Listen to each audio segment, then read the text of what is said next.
Welcome to the pre-installation guide for Scanomat under-counter machines.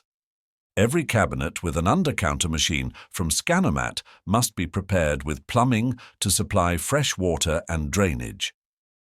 Depending on which machine configuration and setup the customer has chosen, there are different ways of planning the plumbing.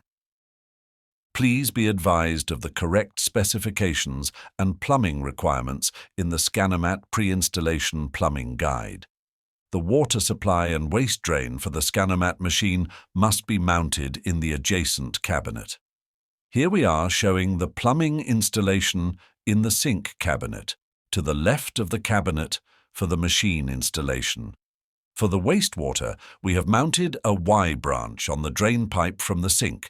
Use pipe diameter of 32, 35 or 40 millimeters.